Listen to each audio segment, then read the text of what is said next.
नमस्कार मित्रों, astro talkies में आप सभी का स्वागत है।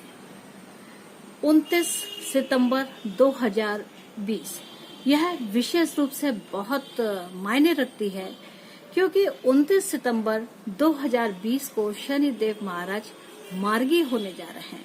यानी कि उन्होंने बहुत समय तक, या कहा जाए तो 142 दिन शनिदेव वक्री रहे। शनिदेव महाराज अगर देखें तो क्या है कि मकर राशि में 24 जनवरी 2020 को प्रवेश उन्होंने मकर राशि में लिया था और इसके बाद वह 14 मई 2020 को वक्री हो गए थे। वक्री शनि क्या है? शनि जैसे कर्म को कहा जाता है कि शनि देव क्या है, शनि जो है वो हमारे कर्म को दर्शाते हैं। तो 14 मई 2020 से जब शनिदेव महाराज वक्री हुए तो हमारे काम का जो तरीका था वह भी वक्री हुआ। अब 29 सितंबर 2020 को शनिदेव महाराज मार्गी होने जा रहे हैं। तो मार्गी होने के साथ साथ जो हमारे कर्म हैं वह भी सही दिशा की ओर बढ़ेंगे। यह एक महत्वपूर्ण बात है। 29 सितंबर 2020 मेरे लिए दो तरीके से महत्वपूर्ण है। पहली बात तो यह है कि शनिदेव महाराज इस दिन मार्गी होने जा रहे हैं और इसके साथ साथ एक बात और भी है कि यह जो मेरा चैनल एस्ट्रो टॉकीज है, जिसमें मैं विभिन्न तरीके की एस्ट्रो के विषय में लेकर के या ज्योतिष के विषय को लेकर के मैं आप लोगों के समक्ष बात रखती हूँ, बात करती हूँ, सलाह देती हूँ और आपको रास्ता दिखाने का मैं एक छोटा सा प्रयास करती हूँ।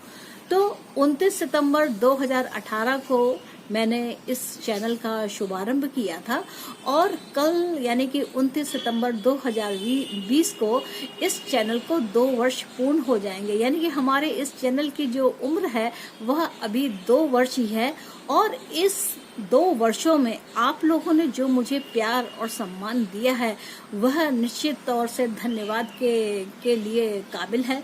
मुझे 55,000 मेरे चैनल को 55,000 सब्सक्राइबर मिले और देखा जाए तो लाखों की संख्या में इसके व्यूज हुए। तो मैं आप सभी लोगों का हृदय से धन्यवाद देती हूँ। अब बात करते हैं शनिदेव महाराज की। शनिदेव महाराज जो हैं वह 29 सितंबर 2020 को मार्गी होने जा रहे हैं। मार्गी होने जाने का अर्थ है क्या कि अभी तक जो यह वक्री अवस्था में थे, यानी कि 14 मई 2020 को इन्होंने जो वक्र चाल चली थी, यानी कि अपनी टेढ़ी गति चली थी, यानी कि काम काज का तरीका जो सही तरीके से नहीं चल रहा था, यानी कि आप जो काम करते थे उसके विपरीत फल मिलते थे या आपको जिस कार्य को जिस तरीके से करना है वह आप नहीं कर पा रहे थे। तो यह वक्र अवस्था के समय का फल है। और अगर हम मार्गी अवस्था को देखें तो मार्गी अवस्था जब आती है तो क्या है, आपका कर्म जिस पथ पर चलना चाहिए उस पथ पर चलता है, यानी कि लगातार। अब चूंकि यह डायरेक्ट है, यह मोशन में है, यह मार्गी गति को प्राप्त कर रहा है, तो यह अब जो हमारे कर्म होंगे वो एक तरीके से जिस दिशा को जाना चाहिए उस दिशा की ओर चलेंगे। तो यह जो अभी तक हम लोगों ने 142 दिन का समय देखा, अगर आपने विगत आप देखें तो कितने महीनों से एक राहु केतु ने प्रभावित किया था, वो वक्री गति से चलते हैं। इसके साथ साथ 4 महत्वपूर्ण ग्रह भी वक्रीय थे। एक समय ऐसा था कि जब 6 ग्रह वक्रीय थे। तो जब इतने सारे ग्रह वक्री होंगे तो हम कैसे उम्मीद कर सकते हैं कि हमारा कामकाज बिल्कुल सही तरीके से चलेगा।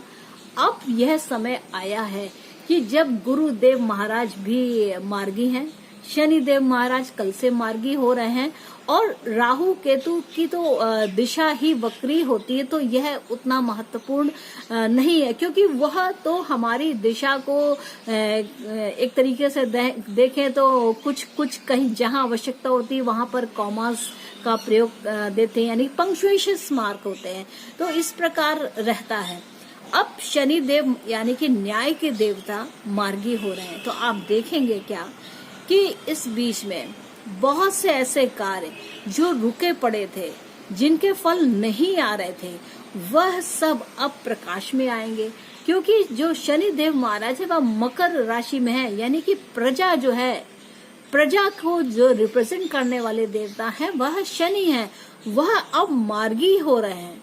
मार्गी ही होने से उनके जो परिणाम है वह एक पॉजिटिव नोट को जाएंगे, धनात्मकता को दिखाएंगे, या आप सही कार्य की ओर बढ़ेंगे। यानी कि न्याय को अगर देखते हैं हम, तो न्याय के रास्ते अब बनेंगे। इधर बीच में आप देख रहे होंगे कि बहुत सारा कुछ हम लोगों को समाचारों के माध्यम से सुनने को मिल रहा है। तो जो चीजें अभी तक निकल के नहीं आ रही थी, जो दुनिया को दिखाई नहीं दे रही थी, या लोग देख रहे थे पर बोल नहीं पा रहे थे, अब वह समय आ गया है कि जब प्रजा उठ खड़ी होगी और न्याय के रास्ते की मांग करेगी और उस न्याय के पथ पर चलेगी, तो देखिएगा कि बहुत सारे ऐसे परिणाम आएंगे जो आप लोग ने कभी सोचे नहीं थे कि क्या ये भी ऐसा करते हैं, ऐसा होता है। ऐसी आश्चर्य में डाल देने वाले परिणाम सामने आपको देखने को मिले, क्योंकि न्याय होगा। अब न्याय के देवता का रूल चलेगा, उनका रूलर चलेगा, उनका डंडा चलेगा, जिसको कह सकते हैं। तो शनि देव महाराज अब जो कर्म के फल के दाता हैं, क्या है, यानी कि आप जैसा कर्म करते हैं उसके अनुसार फल देने वाले होते हैं। तो शनि देव का यह जो कार्य है वह बहुत ही ज्यादा महत्वपूर्ण होगा, सराहनीय होगा। अब अगर हम लोग देखें तो क्या है कि शनि देव यूं तो 24 जनवरी 2020 को मकर राशि में प्रवेश कर गए थे, पर इन्होंने अभी तक चले कितना, यानी कि मकर राशि की 30 डिग्री के अंदर में उन्होंने अपनी यात्रा कितनी करी। अभी तक देखा जाए तो अगर हम आज देखते हैं तो यानी कि 29 सितंबर 2020 को देखते हैं तो मार्गी अवस्था में, यानी कि जब वह सीधी चाल चल रहे हैं, तो वह सिर्फ 1 डिग्री चले हैं। यानी कि उस डिग्री का मान है 1 डिग्री मकर राशि में, और उत्तराषाढ़ा नक्षत्र का द्वितीय चरण है। यानी कि शनि देव महाराज अब उत्तराषाढ़ा नक्षत्र को प्रभावित को रूल करने वाले सूर्य देवता है, यानी कि सरकार और प्रजा का सीधा संबंध हो रहा है। तो अगर देखा जाए, अगर रियलिटी देखते हैं, तो अभी शनि देव महाराज की 30 डिग्री में से सिर्फ 1 डिग्री हुई है, और अभी शनि देव को 30 डिग्री पूरी करनी है। यानी कि अभी शनि देव मकर राशि में, शनि देव को अभी काफी लंबी यात्रा तय करनी है। तो शनि देव इस प्रकार हमारे मकर राशि में मार्गी अवस्था को लेकर के, मार्गी गति को लेकर के हमारे जीवन को एक नई दिशा देंगे। जो मार्ग, सही मार्ग पर चलने वाली होगी, न्याय के काम होंगे, सच्चाई के काम होंगे, इस तरीके के हमें कार्य देखने को मिलेंगे। तो देखा जाए तो क्या है कि इस बीच में शनि देव महाराज की जो मार्गी अवस्था है वह बहुत ही ज्यादा पूरे समाज को एक सही दिशा देने वाली है, एक सही मार्गदर्शन करने वाली है, एक न्याय की गति को देने वाली है। तो इस प्रकार अगर देखें तो शनि देव महाराज, यानी कि हमारे कर्म जो है, अब वह सही दिशा की ओर बढ़ेंगे। तो मित्रों, ये बात थी मेरे शनि देव के मार्गी गोचर को लेकर के, और आशा है कि आपको मेरा यह चैनल अच्छा लगता होगा। और आप अगर मेरे इस चैनल को पसंद करते हैं, then please do like, share and subscribe my channel astro talkies. और जल्द ही मिलते हैं किसी और नए विषय को लेकर के। तब तक के लिए नमस्ते।